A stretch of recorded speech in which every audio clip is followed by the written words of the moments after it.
नमस्कार खबर सुनছেন update Bangla channel থেকে জানাবো আজকের বাছাই করা কিছু গুরুত্বপূর্ণ তাজা খবর। শুরুতেই হেডলাইন্স। পূর্ব মেদিনীপুরে চণ্ডীপুর ব্লকের নরঘাট সমবায় জয় বামপন্থীদের। পিএসসিতে টাকা দিয়ে ফাঁকা খাতা দেওয়ার পরেও চাকরি পেয়েছে, বিডিও নিয়োগ নিয়ে অভিযোগ শুভেন্দুর। নীতিশ সরকারকে সমর্থন করে লজ্জিত চিরাগ, বিহারে ভোটের আগেই ভাঙছে এনডিএ জোট।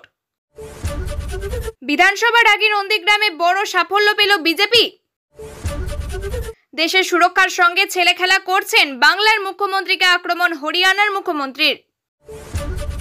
বীরভূমে মুখ্যমন্ত্রী পৌঁছানোর আগেই ঘটল রক্তারক্তি কাণ্ড। এই রাস্তায় খাটিয়াই অ্যাম্বুলেন্স, এমএলএ বলছেন 1 কিলোমিটার রাস্তা ঢালাই দিতে 80 লক্ষ খরচ। 1.5 বছরের শিশুকে মারধর করল পুলিশ, ভিডিও তুলে ধরে সরব মমতা। অবৈধ বাংলাদেশি ও রোহিঙ্গাদের সুন্দরবনে পাঠিয়ে দেওয়া উচিত, মন্তব্য শুভেন্দু অধিকারীর। হাসিনাকে এখনই ভয় পাচ্ছেন ইউনূস, সবার সামনে বলে ফেললেন বড় কথা। রাতের অন্ধকারে দরজায় ধাক্কা, বাঙালি বস্তিতে এখন ডিটেনশন ভয়, ঘর ছাড়া একাধিক। এবার আসছে বিস্তারিত খবরে। পূর্ব মেদিনীপুরের সমবায় নির্বাচনে বিরাট জয় পেল বামপন্থীরা। চণ্ডীপুর ব্লকের নরঘাট সমবায় কৃষি উন্নয়ন সমিতির নির্বাচন ছিল রবিবার। মোট 45টি আসনে 91 জন প্রার্থী প্রতিদ্বন্দ্বিতা করে, বিজেপি মাত্র 1টি আসনে প্রার্থী দেয়। সমবায় বাঁচাও মঞ্চ বা বামপন্থী প্রগতিশীল গণতান্ত্রিক জোটের প্রার্থীরা 29টি আসনে জয়ী হয়েছে। তৃণমূল পেয়েছে 16টি আসন। বিজেপি এবং তৃণমূলকে পর্যুদস্ত করে উচ্ছ্বাসে সামিল হয় এলাকাবাসী। লাল আবির মেখে নরঘাট এলাকায় মিছিল হয়, চলে মিষ্টিমুখ। সভা করে প্রত্যেক ভোটারকে অভিনন্দন জানায় জয়ী প্রার্থীরা। এদিন পশ্চিম মেদিনীপুর জেলার দাসপুর 2 নম্বর ব্লকের চক সুলতান মেহনতি সমবায় সমিতির নির্বাচনে বিপুল জয়লাভ করল প্রগতিশীল বামপন্থী সমবায় বাঁচাও সমিতি। 41টি আসনের মধ্যে সবকটি আসনেই জয়লাভ করেছে বামপন্থীরা।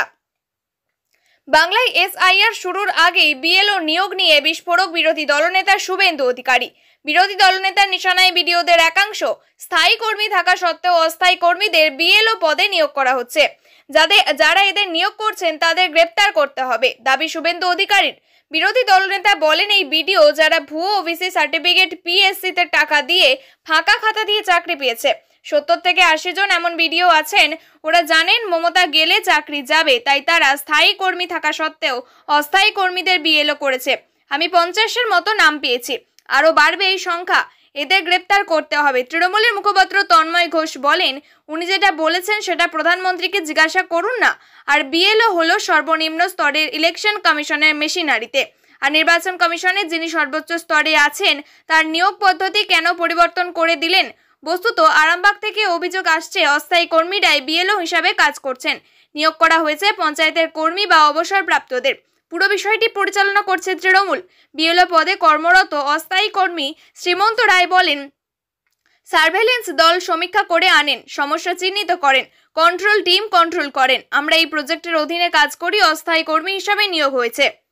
কয়েক মাস বাদেই বিহারে বিধানসভা নির্বাচন, জোর কদমে চলছে ভোটের প্রস্তুতি। আর তার মাঝে এই বড় ধাক্কা। বিহারে কি শাসক এনডিএ জোটে ভাঙন ধরল? রাজ্যের আইন শৃঙ্খলা পরিস্থিতি নিয়ে নিজের সমর্থিত সরকারেই সমালোচনায় সরব কেন্দ্রীয় মন্ত্রী তথা এলজেপির সভাপতি চিরাগ পাসওয়ান। সরাসরি নীতিশ কুমার সরকারকে দুষলেন তিনি, তবে এরপরই সরকারের প্রতি হালকা সুর নরম করে তিনি বলেন যে সামনেই নির্বাচন থাকায় কেউ সরকারকে কালিমালিপ্ত করতে চাইছে বা প্রচেষ্টা চালাচ্ছে। তবে প্রশাসনের দায়িত্ব হলো রাজ্যের আইন শৃঙ্খলা বজায় রাখা। এদিকে নীতিশ কুমারের জনতা দল চুপ থাকেনি। চিরাগ পাসওয়ানকে আক্রমণ করে জেডিইউ বলে যে রাজ্যের আইন শৃঙ্খলা নিয়ে যারা প্রশ্ন করে তুলছে তাদের উচিত অপরাধীদের নিজের দলে নেওয়া বন্ধ করা। জেডিইউ এর মুখপাত্র রাজীব রঞ্জন প্রসাদ বলেন, কোনো মন্তব্য করার আগে তাদের নিজেদের দিকে দেখা উচিত। যারা বিহারের আইন শৃঙ্খলার সমালোচনা করছেন তারা তাদের উচিত অপরাধীদের নিজেদের দলে নেওয়া বন্ধ করা। যদি ভাবেন যে পরামর্শ বা সমালোচনা করাই যথেষ্ট, তবে ভুল ভাবছেন। কোনো রাজ্য অপরাধ মুক্ত হতে পারে না। গুরুত্বপূর্ণ হলো যে বিহার সরকার অপরাধীদের বিরুদ্ধে কড়া পদক্ষেপ করছে। 100-এরও বেশি ফাস্ট ট্র্যাক আদালত তৈরি করা হয়েছে বিহারে। প্রসঙ্গত, বিহারে দীর্ঘদিন ধরেই জল্পনা শোনা যাচ্ছে যে নীতিশ কুমারকে কোণঠাসা করেছে বিজেপি। গতবার জেডিইউ এর ভোট কাটাকাটিতে হাত ছিল বিজেপিরই। গত বিধানসভা নির্বাচনের পর কংগ্রেস আরজেডির সঙ্গে জোট সরকার গড়লেও লোকসভা নির্বাচনের আগে ফের জোটবদল করে এনডিএতেই ফিরেন নীতিশ। ওই জোটের অংশ প্রয়াত প্রাক্তন কেন্দ্রীয় মন্ত্রী রামবিলাস পাসওয়ানের দল এলজেপিও। সামনের বছর বিধানসভা নির্বাচন, তার আগে বিধানসভার বিরোধী দলনেতা শুভেন্দু অধিকারীর নন্দীগ্রাম বিধানসভায় আরও শক্তি বাড়ালো বিজেপি। সেখানেই তৃণমূলের শিবিরে ভাঙন। এই কর্মসূচিতে উপস্থিত ছিলেন তমলুক সাংগঠনিক জেলা সভাপতি মলয় সিনহা, জেলা সাধারণ সম্পাদক মেঘনাথ পালরা। 21শে বিধানসভা নির্বাচনের পর 22 সালে বিজেপি ছেড়ে তৃণমূলে যোগ দিয়েছিল এই নেতৃত্বরা। আবারও বিজেপিতে ফিরলেন তারা, যদিও এদের ঘর ওয়াপসি নিয়ে তীব্র কটাক্ষ ছুড়েছে তৃণমূলের ব্লক সভাপতি বাপ্পাদিত্য গর্গ। তিনি বলেন, তৃণমূল হচ্ছে গঙ্গার জলের মতন, ওই জলের সঙ্গে অনেক আবর্জনা চলে আসে, এদিনে যোগদান খানিকটা ওরকম। আর জয়দেব দাস এমন কোনো বড় নেতা নন, তার না আছে সংগঠন, না আছে লোকবল, আর আমরা গরু ছাগল কিনি না ওদের মতন। বিরোধী দলনেতা শুভেন্দু অধিকারী বলেন, কোনো কারণে জয়দেবের মনক্ষুণ্ণ হয়েছিল, আমি সেই কথা বলতে চাই না, এটাকে ঘরে ফেরা বলবো। ওরা আশায় বিজেপির শক্তি বৃদ্ধি হলো। একদিকে যেখানে ভিন রাজ্যে বাঙালি পরিযায়ী শ্রমিকদের হেনস্থা নিয়ে সরব মুখ্যমন্ত্রী মমতা বন্দ্যোপাধ্যায়, সেখানেই হরিয়ানার মুখ্যমন্ত্রীর নিশানায় বাংলার মুখ্যমন্ত্রী। নেপথ্যে সেই পরিযায়ী ইস্যু, বলা ভালো বাংলাদেশে অনুপ্রবেশ। হরিয়ানা থেকে বাংলাদেশে অনুপ্রবেশকারীদের উৎখাতের হুঙ্কার দিয়েই যে রাজ্যের মুখ্যমন্ত্রী এক হাত নিলেন রাজ্যের মুখ্যমন্ত্রী তথা তৃণমূল কংগ্রেস সুপ্রিমো মমতা বন্দ্যোপাধ্যায়কে। গতকাল গুরুগ্রাম পুলিশ 10 জন বাংলাদেশি অনুপ্রবেশকারীকে আটক করে, যারা পরিযায়ী শ্রমিক হিসাবে কাজ করছিল। তাদের কাছ থেকে পরিচয়পত্র সহ একাধিক নথি পাওয়া গিয়েছে। তাদের বাংলাদেশে ফেরত পাঠানোর প্রক্রিয়া শুরু হয়েছে বলেই জানিয়েছে পুলিশ। এই ঘটনার প্রসঙ্গ টেনেই হরিয়ানার মুখ্যমন্ত্রী নবাব সিং সাইনি এক্স হ্যান্ডেলে পোস্ট করে লেখেন, হরিয়ানায় বাংলাদেশি অনুপ্রবেশকারীদের কোনো স্থান নেই এবং দ্রুত রাজ্য থেকে তাদের বের করার প্রক্রিয়া চলছে। এরপরেই বাংলার মুখ্যমন্ত্রীকে আক্রমণ করে তিনি লেখেন, পশ্চিমবঙ্গের মুখ্যমন্ত্রী মমতা বন্দ্যোপাধ্যায় দেশের সুরক্ষার সমস্যা সৃষ্টি করার ব্যক্তিদের প্রতি সহানুভূতি দেখানো কেবলমাত্র দুর্ভাগ্যজনক নয়, বরং রাষ্ট্র কল্যাণের পরিপন্থী। এটা অত্যন্ত নিন্দনীয়, সর্বোপরি এবং সব সময় তাই থাকবে। প্রসঙ্গত, বিগত প্রায় 1 মাস ধরে রাজ্যের শাসক দল দাবি করছে, ভিন রাজ্যে কাজ করতে গিয়ে হেনস্থার শিকার হচ্ছে বাঙালি শ্রমিকরা। বাংলা বললেই তাদের বাংলাদেশে ভেবে আটক করা হচ্ছে। বৈধ নথি দেখানো সত্ত্বেও তাদের জোর করে বাংলাদেশে পুশব্যাক করার ঘটনাও সামনে এসেছে। এমনকি নাম না করে শেখ হাসিনাকে ভারত সরকারের আশ্রয় দেওয়ার প্রসঙ্গও টেনে এনেছিলেন তিনি। হাতাহাতিতে নামলো তৃণমূলের 2 গোষ্ঠী। স্থানীয় সূত্রে জানা গিয়েছে, যশপুরের ঘাসবেড়া নামে একটি আদিবাসী গ্রামে জমি নিয়ে বিবাদ হয় 2 গোষ্ঠীর মধ্যে। তারপরেই বাঁধে সংঘর্ষ। আসরে নামে তৃণমূলের লাল খাঁ গোষ্ঠী এবং শেখ জানে আলম গোষ্ঠী। লাঠি লোহার রড দিয়ে চলে বিধারক মারধর, একেবারে রক্তারক্তিকাণ্ড। গোটা ঘটনায় আহত হয়েছেন 3-4 জন তৃণমূল কর্মী, যাদের মধ্যে আবার গুরুতরভাবে আহত হয়েছেন যশপুর পঞ্চায়েত এলাকার তৃণমূল নেতা লাল খাঁ এবং তার ভাইপো সেকেন্দার খাঁ। ইতিমধ্যেই ওই দুজনকে সিউড়ি সুপার স্পেশালিটি হসপিটালে স্থানান্তর করা হয়েছে। এলাকায় হানা দিয়েছে পুলিশ। লাল খাঁ গোষ্ঠী লোকেদের ব্যাগে পাওয়া গেলেও ঘটনাস্থল থেকে চম্পট দিয়েছে জানে আলম গোষ্ঠীর লোকেরা। ফলত তাদের হদিশ পায়নি পুলিশ। প্রসঙ্গত, রবিবার বিকেলে বীরভূমে পৌঁছাবেন মুখ্যমন্ত্রী। আগামীকাল অর্থাৎ সোমবার গীতাঞ্জলি প্রেক্ষাগৃহে রয়েছে প্রশাসনিক স্তরের বৈঠক। সেই বৈঠক শেষে পদযাত্রা করবেন তিনি। শুরু হবে ভাষা আন্দোলন। স্থানীয় সূত্রে খবর, প্রায় 2.5 কিলোমিটার পথ হাঁটার কথা রয়েছে তার। এরপরেই রয়েছে ভাষণ পর্ব। খাটিয়াই ভরসা। একসময় যে খাটিয়া ছিল গরিবের ঘরের আরাম কেদারা, এখন সেই খাটিয়া পরিণত হয়েছে অ্যাম্বুলেন্সে। কারণ বেহাল রাস্তা। ঘটনা মালদহের হাবিবপুর ব্লকে শ্রীরামপুর গ্রাম পঞ্চায়েতের। সেখানে বেহাল রাস্তার কারণে গাড়ি ঢোকার কোনো পথ নেই।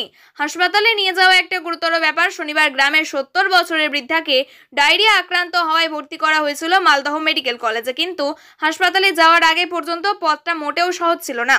বিশেষ করে গ্রামের বাইরে পা রাখা এ যেন বিরাট কঠিন কাজ।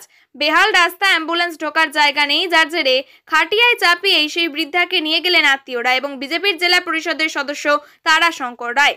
ভর্তি করা হলো হাসপাতালে। ইতিমধ্যেই এই ঘটনার ভিডিও ভাইরাল হয়েছে নেট মাধ্যমে। শোরগোল পড়েছে নানান মহলে। এমনকি হাসপাতাল থেকে ছাড়া পাওয়ার পরেও যন্ত্রণা যে কমছে এমনটা নয়। এদিন তৃণমূল নেতা আশিস কুন্ডু বলেন, ওখানকার প্রধান বিজেপির বিধায়ক বিজেপির। রাস্তা কেন হয়নি সাধারণ মানুষ প্রশ্ন করবে না? যারা পাল্টা ওই কেন্দ্রের বিজেপি বিধায়ক গোপাল সাহার দাবি, রাস্তার এমন বেহাল অবস্থা হলে মানুষ কিভাবে যাতায়াত করবে? এটাই এগিয়ে বাংলার নজির। বাংলায় কেন্দ্রের প্রকল্প রয়েছে যার মাধ্যমে গ্রামের রাস্তা তৈরি হচ্ছে, কিন্তু এ রাজ্যে কেন্দ্রের কোনো প্রকল্প বাস্তবায়ন হতে দেওয়া যাবে না। তার সংযোজন বিধায়ক তহবিলেই বা কত টাকা থাকে? রাজ্য প্রস্তাব দিলেই কাজ হবে, দায় ওদেরই। আজ থেকে ভাষা আন্দোলন, আগামীকাল পদযাত্রা, আর তার আগেই ফের একবার সরব মুখ্যমন্ত্রী। দিল্লি পুলিশের বিরুদ্ধে তুললেন বাঙালিদের উপর অত্যাচারের অভিযোগ। রবিবার নিজেদের এক্স হ্যান্ডেলে পোস্ট করলেন একটি ভিডিও। সেখানে দেখা গেল মুখ্যমন্ত্রী পোস্ট করা ভিডিওতে দেখা গেল একটি ছোট্ট শিশুর ভিডিও করেছেন তার বাবা। এরপরেই মুখ্যমন্ত্রী লিখেছেন, সাংঘাতিক ভয়াবহ। দেখুন দিল্লি পুলিশ কিভাবে মালদহের চাঁচালের এক পরিযায়ী পরিবারের শিশু এবং তার মাকে নিষ্ঠুরভাবে মারধর করছে। এরপর এই বিজেপির বিরুদ্ধে ভাষা সন্ত্রাসের অভিযোগ তুলে তার সংযোজন, এই দেশের বাঙালিদের বিরুদ্ধে বিজেপির শুরু করা ভাষা সন্ত্রাসের হিংসা থেকে পরিত্রাণ পেল না একটা শিশুও। দেশকে এরা কোথায় নিয়ে যাচ্ছে? দিল্লি একা উদাহরণ নয়, জয় হিন্দ কলোনি থেকে শুরু হওয়া বাঙালি বিদ্বেষের অভিযোগ এখন ছড়িয়ে পড়ছে দেশ জুড়ে। এর নজির দেখা গিয়েছে হরিয়ানার গুরুগ্রামে। সেখানেও পরিযায়ী শ্রমিক হিসাবে কাজ করতে যাওয়া বাঙালিদের হাল দেখে উঠছে প্রশ্ন। সেখানে টিগোহরাতে একটি বাঙালি বস্তি থেকে রাত বিরাতে তুলে নিয়ে যাওয়া হচ্ছে বাসিন্দাদের। দিন কতক আগে সেখান থেকে থানায় তুলে নিয়ে যাওয়া হয়েছিল মালদার আরন জালুকে। তিনি ওই টিরগাঁওয়েরই বাসিন্দা। রঙের কাজ করে পেট চালান। তার অভিযোগ, টেনে হিঁচড়ে মারতে মারতে তাকে নিয়ে যাওয়া হয়েছিল থানায়। কারণ কি? তিনি নাকি বাংলাদেশি। এমনকি আধার কার্ড দেখালেও তাতেও মান্যতা দেয়নি পুলিশ। একদিকে ভিন রাজ্যে বাঙালি পরিযায়ী শ্রমিকদের হেনস্থা নিয়ে প্রতিবাদ করছে তৃণমূল, অন্যদিকে বঙ্গ বিজেপির দাবি বাংলা থেকে হটানো হোক অবৈধ বাংলাদেশি এবং রোহিঙ্গাদের। এই প্রসঙ্গে রবিবার বিরোধী দলনেতা শুভেন্দু অধিকারী বলেন, পশ্চিমবঙ্গে 1 কোটিরও বেশি বাংলাদেশি অনুপ্রবেশকারী এবং রোহিঙ্গা রয়েছে, যারা এদেশের নাগরিকদের খাদ্য, কর্ম সহ সমস্ত সুযোগ সুবিধা কেড়ে নিয়েছে, মহিলাদের সঙ্গে অত্যাচার করেছে। এদের অবিলম্বে ভোটার তালিকা থেকে বাদ দিয়ে সুন্দরবনে পাঠিয়ে দেওয়া উচিত। এদের এখানে থাকার কোনো অধিকার নেই। 1 বছর হতে চলল বাংলাদেশ ছেড়েছেন সেই দেশের প্রাক্তন প্রধানমন্ত্রী শেখ হাসিনা। নিষিদ্ধ করা হয়েছে তার দল আওয়ামী লীগ ও ছাত্রলীগকে। তারপরে হাসিনা আতঙ্ক যেন পিছু ছাড়ছে না। ফের একবার মোহাম্মদ ইউনূসের মুখে প্রাক্তন শাসক দলের প্রসঙ্গ। শনিবার বাংলাদেশের অন্তর্বর্তী সরকারের প্রধান মোহাম্মদ ইউনূস 14টি রাজনৈতিক দল এবং জোটের নেতাদের সঙ্গে বৈঠক করেন জাতীয় নির্বাচন নিয়ে। এরপরে সাংবাদিকদের মুখোমুখি হয়ে মোহাম্মদ ইউনূস বলেন, পতিত শক্তি গন্ডগোল লাগিয়ে নির্বাচন ভণ্ডুল করে দেওয়ার অপচেষ্টা করছে। এই অপচেষ্টাকে আটকাতে হবে, সব শক্তিকে ঐক্যবদ্ধ থাকতে হবে। প্রাথমিক আলোর খবর অনুযায়ী প্রধান উপদেষ্টা আরও বলেন, গণ অভ্যুত্থানের সঙ্গে যুক্ত সকল শক্তি মিলে যদি একটি সুন্দর নির্বাচন করতে না পারি, তবে মস্ত বড় সুযোগ হাতছাড়া হয়ে যাবে। পরাজিত শক্তি যখন সুযোগ পাচ্ছে তখন গন্ডগোল তৈরি করছে, দেশের অগ্রগতিকে আটকাচ্ছে। যখন নির্বাচনের প্রস্তুতি নিয়ে আমরা অগ্রসর হচ্ছি, তখন নানান ষড়যন্ত্র সামনে আসছে। কিন্তু বাস্তব হলো, কোনো ষড়যন্ত্র করে গণতান্ত্রিক অগ্রগতিকে বাধা দেওয়া যায় না। সুষ্ঠু নির্বাচন আয়োজনের জন্য সব রাজনৈতিক দলের সহযোগিতার দাবি করেন উপদেষ্টা। উপস্থিত রাজনৈতিক নেতারাও সহযোগিতার আশ্বাস দেন। বাংলা বলে অপরাধ। সম্প্রতি অসমের মুখ্যমন্ত্রী বলেছিলেন, আদমশুমারির ফর্মে যারা বাংলাকে নিজের মাতৃভাষা বলে লিখবেন, তাদের সংখ্যা দেখলেই অসমে বিদেশিদের সংখ্যা কত বোঝা যাবে। একজন মুখ্যমন্ত্রীর এমন নিদান নিয়ে বিতর্ক চড়েছিল। তবে শুধু অসম নয়, বাঙালি যেন বিদ্বেষী হয়েছে হরিয়ানাতেও। এমন ভয়ের শিকার মালদহের এক বাসিন্দাও, নাম আনজারুল। 5 বছর আগে তিনি হরিয়ানা যান পেটের দায়ে। সেখানে টিগরগাঁওয়েতেই থাকেন তিনি। রঙের কাজ করে জীবন চলে। দিন 3 আগেই তাকে তুলে নিয়ে গেছিল পুলিশ। আনজারুল জানিয়েছেন, টেনে হিঁচড়ে মারতে মারতে তাকে নিয়ে যাওয়া হয়েছিল। কারণ কি? তিনি নাকি বাংলাদেশি। আনজারুল কিন্তু আধার কার্ডও দেখিয়েছিল, কিন্তু তাতেও মান্যতা দেয়নি পুলিশ। মারধরের অভিযোগ তুলেছে আনজারুলের স্ত্রীও। তার দাবি, আমাকেও মেরেছিল, আধার কার্ড দিয়েছিলাম, বলেছিলাম পরিচয়পত্র দেখে নিন। যারা রয়ে গিয়েছেন তারা পালানোর কথা ভাবছেন, আর বাকি সব ঘরগুলি ঝুলছে তালা। পালিয়েছে তারা। ওই বস্তির এক বাসিন্দা বলেন, আমার বাড়ি মালদায়, তাই এখান থেকে চলে যাচ্ছি। ব্যাগ গুছিয়ে নিয়েছি, কিন্তু যাদের গ্রেপ্তার করা হয়েছে তারা কোথায় যাবেন? স্থানীয়রা বলছেন ডিটেনশন ক্যাম্পে। এই ডিটেনশন ক্যাম্প কোথায় গড়ে উঠল? গুরুগ্রামের সেক্টর 40-এর একটি কমিউনিটি সেন্টারে। সেটাই এখন পরিণত হয়েছে ডিটেনশন সেন্টারে। স্থানীয়দের দাবি, গত 5 দিন ধরে বাংলাদেশি সন্দেহে আটক হওয়া 100-রও অধিক বাঙালিকে এখানে এনে রাখা হয়েছিল সেই সরকারি কমিউনিটি হলেই। তবে আপাতত সেটি ফাঁকা, হাতে গোনা 2-1 জন থাকলেও সেখান থেকে সরিয়ে দেওয়া হয়েছে আটক বাঙালিদের। প্রিয় দর্শক, নিয়মিত সঠিক খবরগুলি সঠিক টাইমে পেতে সাবস্ক্রাইব করুন আপডেট বাংলা চ্যানেলটিকে। ধন্যবাদ।